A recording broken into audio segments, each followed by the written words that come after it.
लहानपण म्हणलं की खूप छान असतं. वेगवेगळ्या प्रकारच्या आपल्याला समस्या येतात.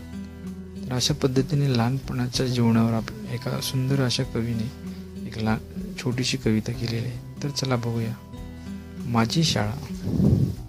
माझी शाळा आयते शर्ट ते बी ढगळं. माझी शाळा आयते शर्ट ते बी ढगळं. चड्डीला आमच्या मागून ठिगळं. त्यावर करतो तांब्यानी प्रेस. तयार आमचा शाळेचा ड्रेस. खताची पिशवी स्कूल बॅग.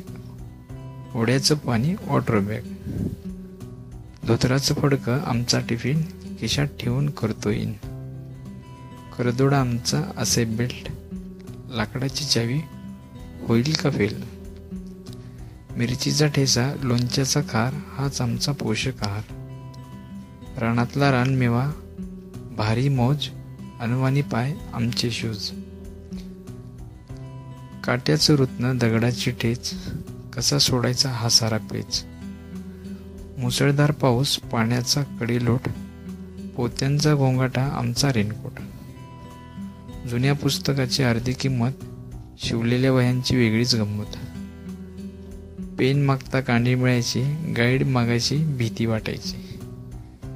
केस कापण्याची एकच शक्कल. गप्प बसायचे होईपर्यंत टक्कल. ज्यांनी खरीच अशी शाळा शिकलेली आहे, अशा वेळेतून पुढे आलेले आहेत, त्यांच्यासाठी हे कविता समर्पित. शाळा हे एक आठवण.